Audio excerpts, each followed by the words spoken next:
This talk was given by Roshi Rafe Martin, guiding teacher of the Endless Path Zendo, a lay Buddhist community in Rochester, New York. Join our practice, in person or online, at endlesspathzendo.org. So today is Saturday, April 20th, 2024. I'd like to take up a koan today from the Gateless Barrier, and the koan I'd like to look at is number 38 in the Gateless Barrier, which is a buffalo passes through the window. The case goes like this. Wu-tsu said, "It's like a buffalo that passes through a window. Its head, horns, and four legs all pass through. Why can't its tail pass through as well?" Wu-men's commentary. If you can penetrate to the point of this koan, discern it clearly, and give a turning word to it, you will then be able to repay the four obligations above and give comfort to the three existences below. But if it is not yet clear, pay close attention to the tail, and you will resolve it at last. Woman's verse, passing through, falling into a ditch, turning beyond, all is lost. This tiny little tail. What a wonderful thing it is.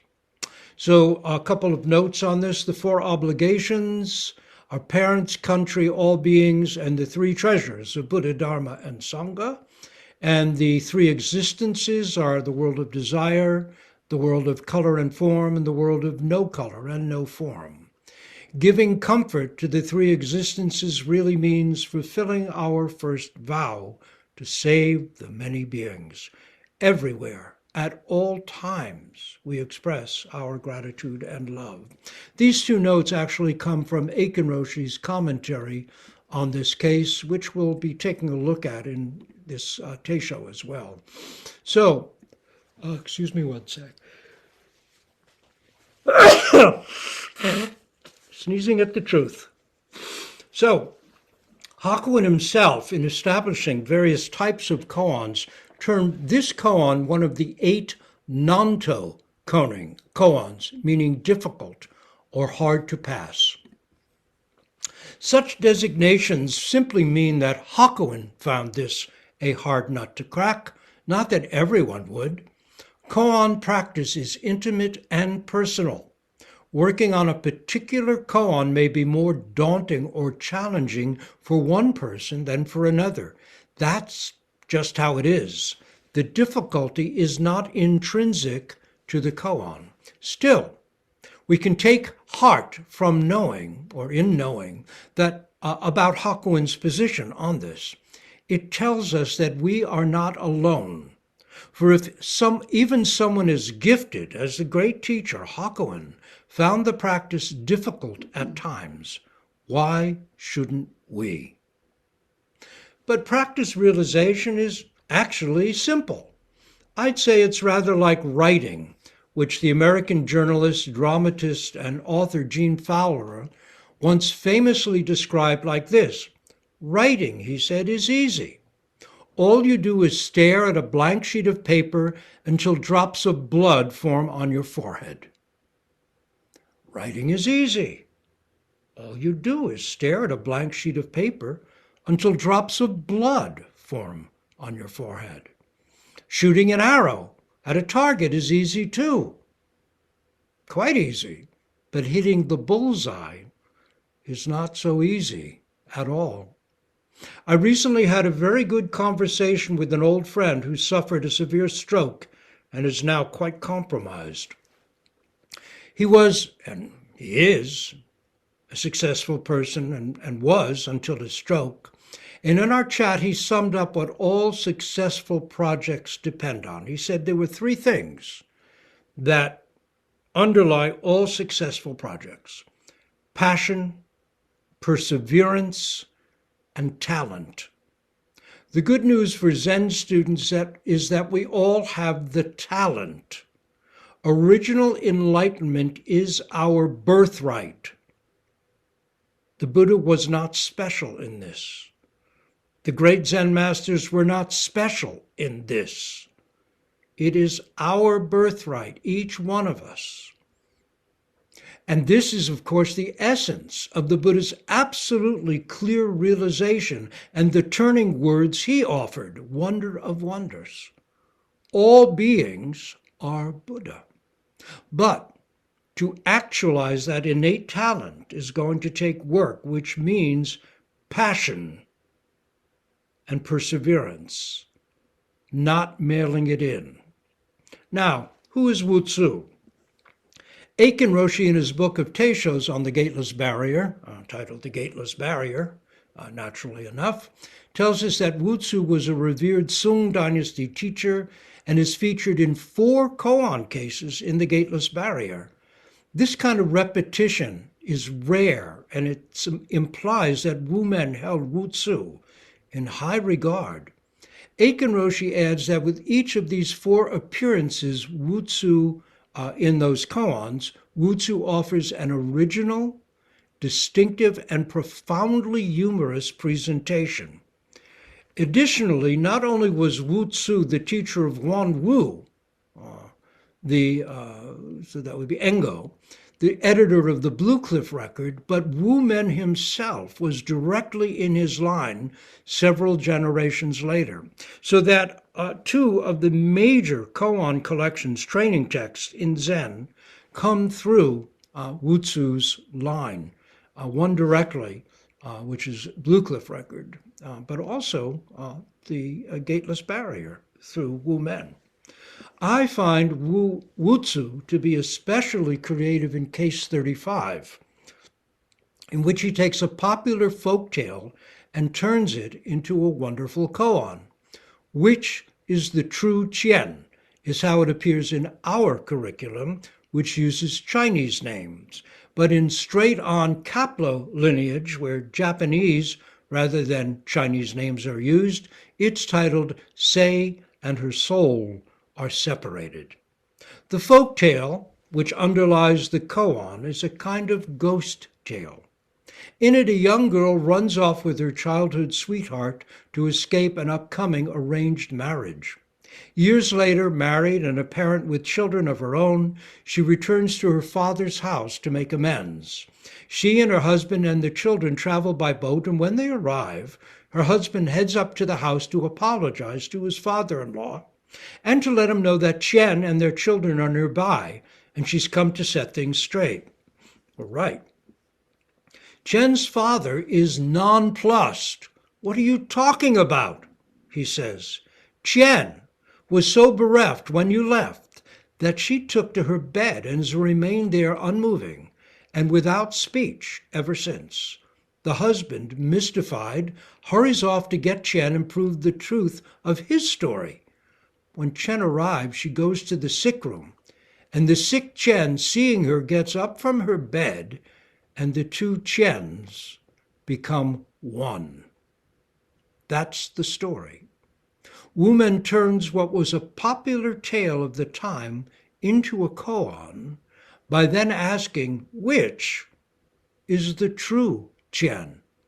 Is it the one lying sick and unmoving in bed at home?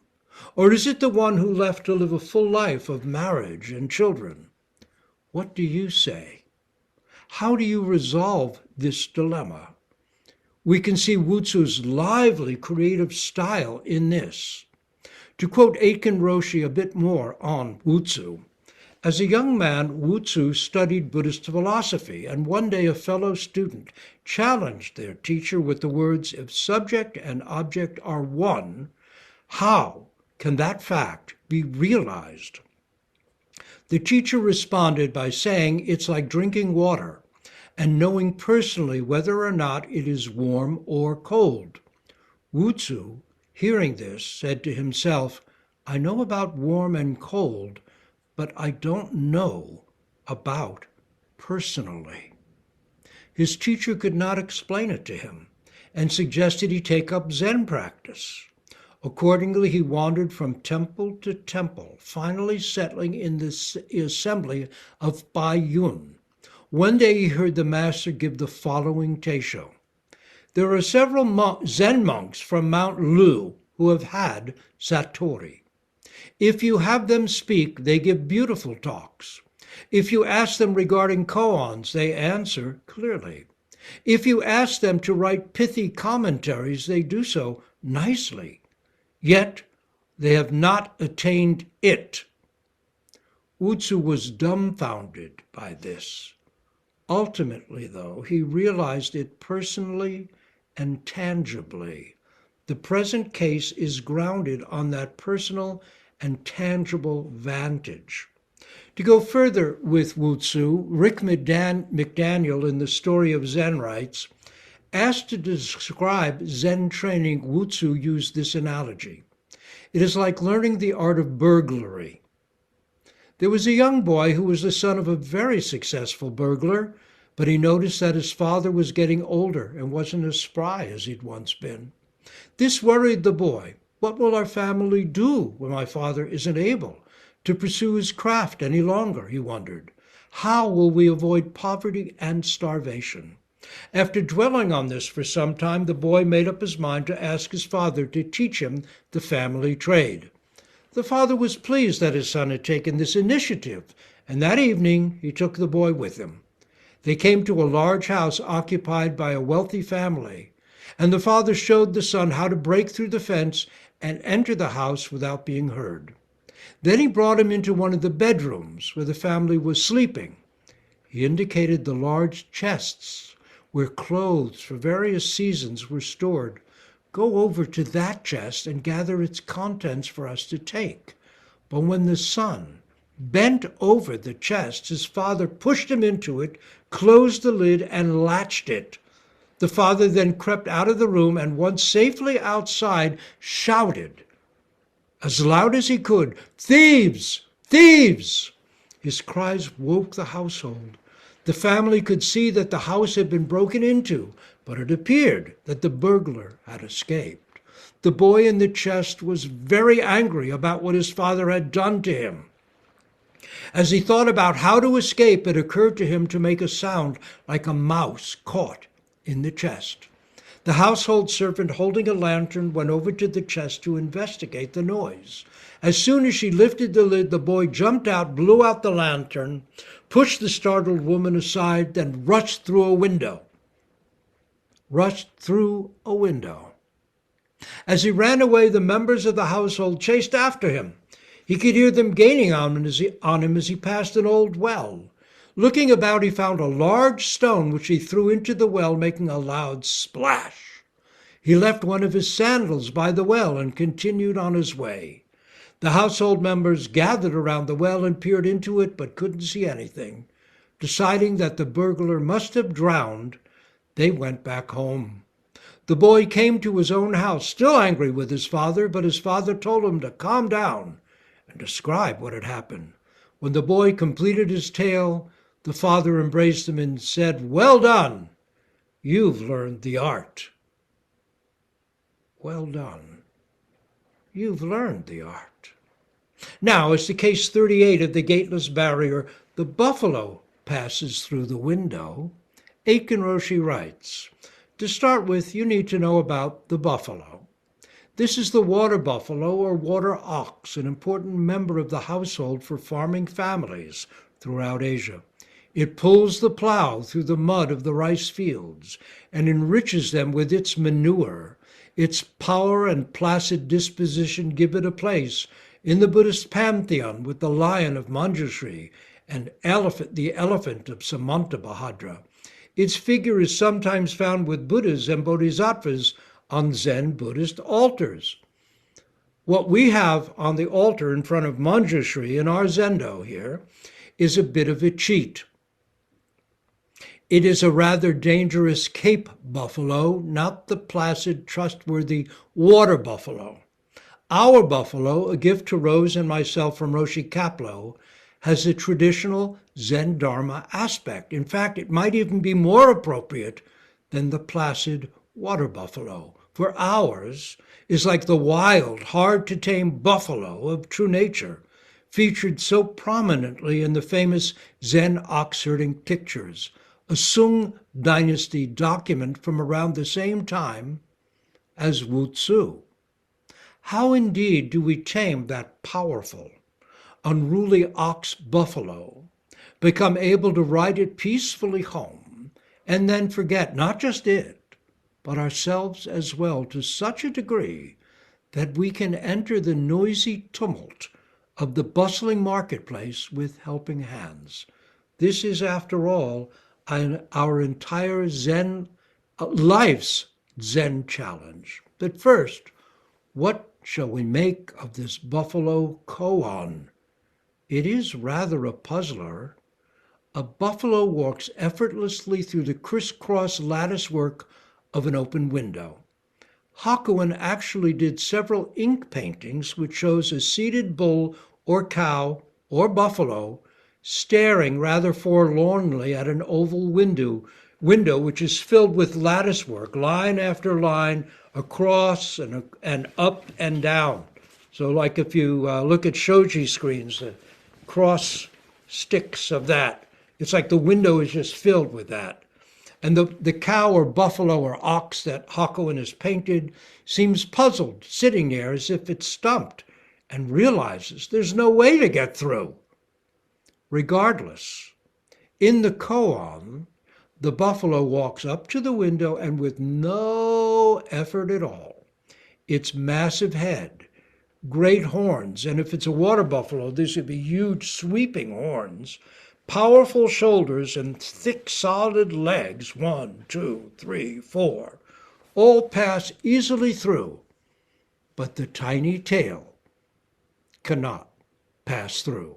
What? How is that possible? It makes no sense. It's ridiculous. The huge beast passes through the window, but the tiny tail won't go through?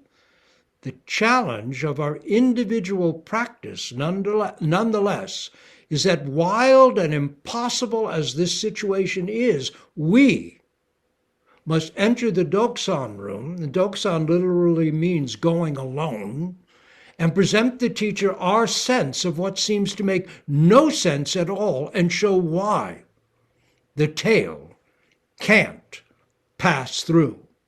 So Hakuin has a point. It is a nanto moment, difficult to pass through. How can we make sense of something that cannot make logical sense at all? Yet sometimes what seems to make no sense may turn out to offer the greatest possible sense of all. Every koan is a gateless gate and is exactly what we have been searching for our whole life. The buffalo passing through the window can help us pass through this gateless gate. What is there on the other side? Our freedom. And we need not go far off or cross distant seas to find it. Hakuin says somewhere that if realization of truth depended on such a journey, then we'd have reason to mourn. But it is closer than close. In his Zazen Wasan song in praise of Zazen, Hakuin says it's like someone in water, fresh water, crying, "I thirst." How ridiculous is that? Like someone in fresh water crying, "I thirst." If we seek to step beyond ourselves and emerge from our own egocentric cocoon prison, we'll find that the way is already right here on our doorstep. Is logic the be-all and end-all of living? Can logic explain how we see colors with our eyes, hear sounds with our ears, understand words with our minds? How does a slice of pizza turn into muscle, bone, and thought, into language, belief, and action, into awareness of heat and cold? Can even the most technically precise and clear scientific description of, let's say, vision give us our own vividly personal experience of red flowers, blue skies, green grass? Can a description give you the actual taste of a cup of tea? By what wisdom do I myself know it personally? What is this knowing that knows the taste of tea personally? Something that simple. Our entrance into the koan begins with a question. What does passing through the window mean? After that, we must take up the problem of that tail not passing through and demonstrate our understanding. I worked on this with Aiken Roshi after having already successfully passed it years earlier with Kapla Roshi, whose demonstration of the koan, when he shared it with me in that doksan, I have to say, was truly amazing. Kapla Roshi's demonstration of this koan was wonderful, breathtaking. But after Aiken Roshi accepted my demonstration, he surprised me by further asking, what is the color of the buffalo, red, white, or black? And once I'd resolved that, he said, okay, now, bear the calf. Some teachers I've heard ask for the age of the buffalo or other details. It's all fair game once you've gotten the essential point. Dane and Henry Roshi, my transmission teacher, like to check students on this koan with Dogen's essential point in the Genjo koan. To study the Buddha way is to study the self. To study the self is to forget the self. To forget the self is to be actualized by myriad things. When actualized by myriad things, your body and mind, as well as the bodies and minds of others, drop away. No trace of enlightenment remains. And this no trace continues endlessly. So then Danon would recite this, and then he'd ask, which line shows the import of the tail?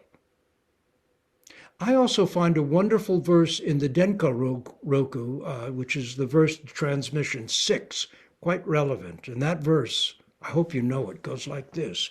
Whether you've worked on Denko Roku or not doesn't matter. It's just a great verse. Though we find clear waters reaching to the vast blue sky in autumn, how can it compare with a hazy moon on a spring night? Most people want to have it pure white, but sweep as you will, you cannot empty the mind. Though we find clear waters reaching to the vast blue sky in autumn, how can it compare? How can it compare with a hazy moon on a spring night?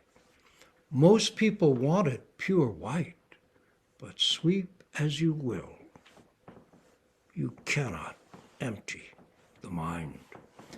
Now, many people seem to assume that this refers to that endless arising of thoughts, images, and memories in the mind, which we as Zen practitioners constantly keep sweeping away.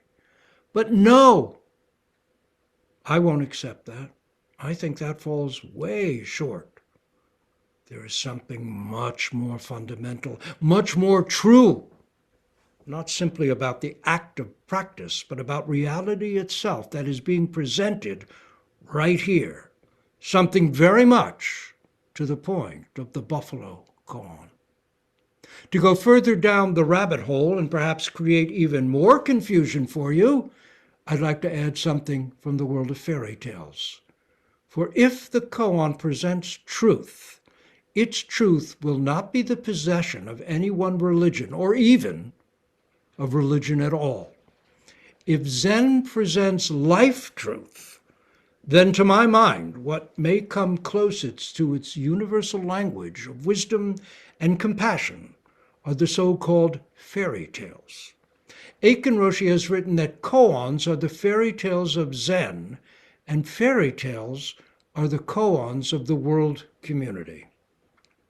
My own sense, gathered from years of writing and storytelling, is that some so-called fairy tales, none of which have fairies in them, so the name is actually totally misleading, have roots so very old they possibly may reach back into the Paleolithic and preserve bits of hard-won truths essential to human survival. The nature of good and evil, of self-centered illusion and selfless realities are revealed in these old stories. These insights helped guide and sustain our own ancestors and their communities, and they still guide us if we're mature enough to hold to them, equally today as they will tomorrow.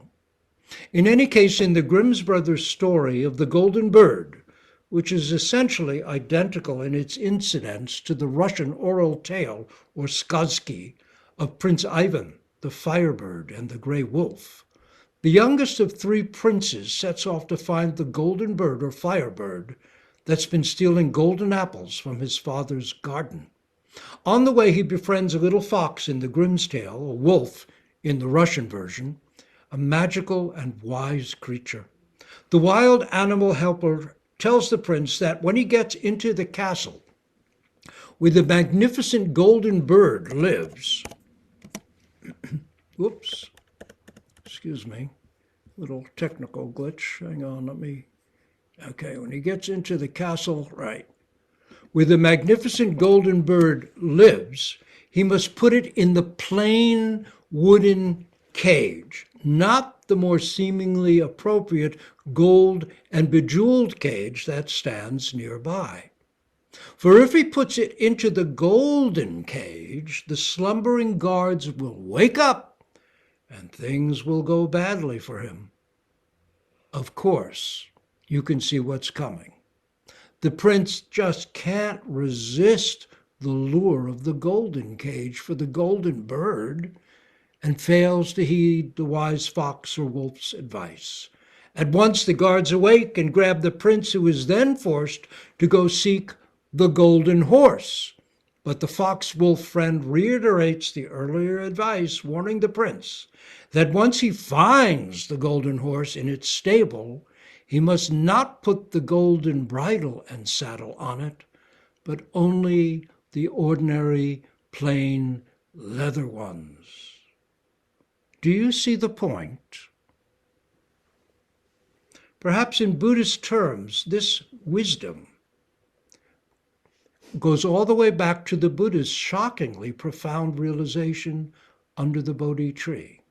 That wonder of wonders, all beings, big or little, rich or poor, male, female, or more fluidly gendered, Asian, African, European, Pacific Islander, Hispanic, or so on, just as they are, indeed, right now, are Buddha. This does not mean that we each now will sport golden skin, long earlobes, dharma wheels on the soles of our feet, a round mark of wisdom on our foreheads, or have special powers, such as recalling past lives, ours or anyone's, or any of the other supposedly miraculous signs of being a Buddha. A monk in all seriousness once asked the great Zhao-chu, "Does even a dog have Buddha nature?"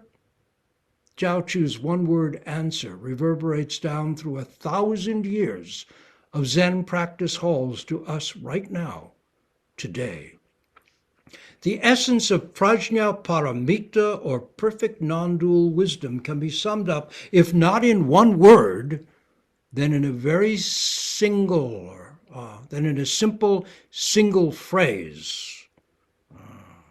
The very core of prajna paramita. What is that one phrase? You all know it. It is the very field where the buffalo loves to roam. Wu Men's commentary. If you can penetrate to the point of this koan, discern it clearly, and give a turning word to it, you will then be able to repay the 4 obligations above and give comfort to the 3 existences below. But if it is not yet clear, pay close attention to the tail, and you will resolve it at last. Yeah, if you're upside down, you must get right side up. Living upside down leads to endless errors, to wars, misogyny, racism, climate destruction, miseries of all sorts, in short, to dukkha, dissatisfaction or suffering, which essentially means that we live like a wheel rubbing, not spinning true on its axle but off center, and so groaning as it turns round and round, never spinning freely. But, says Wu Men, if you can penetrate to the point of this case, then, with this very life, you will repay your debts and be free. As Bob Dylan says in Visions of Johanna, everything's paid back. That's been owed. But to whom do we owe? Well, Zen Buddhism says we owe to parents, imperfect as they may be or have been, without whom we'd have no body, no life, no practice, no way to mature further. To our nation or community, for without which we'd have no society, no place to live, to work and grow, flawed and challenging as life within national or communal boundaries can be. To our planet, which in traditional terms such as Wu Men had in mind would mean to all beings, for the planet is a living being too. Without it, we would have no life at all. We only have life because of trees and rivers and microbes, because of iguanas, spiders, squirrels, lambs, and tigers. Our 4th obligation is to the 3 treasures of Buddha, Dharma, and Sangha, without which what chance of awakening to our original intimacy with stars, sun, moon, people, animals, galaxies, mountains, and flowers would we have? The 3 existences below are the worlds of desire, form, and formlessness. Giving comfort to these 3 existences really means fulfilling our first vow, to save the many beings. Aiken Roshi translates the first line of the commentary to make things even clearer. He writes, if you can get upside down with this one, discern it clearly, and give a turning word to it, then you can meet the 4 obligations above and give comfort to the 3 existences below. If you can get upside down with this one. In this first sentence, he then continues, Wu Men sets forth the whole of formal Zen study. The first step is to get upside down, to look south at the tail, when all this time you've been looking north at the ox. This is a personal resolution, an aha experience. The second step is to discern it clearly. After you have brought this matter of the tail home to yourself, you will see why it doesn't pass through the latticed window. The final step is to give a turning word. Say something or do something that will enlighten others about that tail. Now let me add, but of course there is no final step. For beyond the formal finality of an appropriate response to the koan case is living it fully as your own ordinary life. Danon Henry Roshi told me that once when he was staying with Roshi Kapleau in Mexico, they were walking along a rural road and came upon a rooster. Kapleau Roshi stopped, leaned on his staff, and stood there simply gazing, fully absorbed in the sight of that rooster.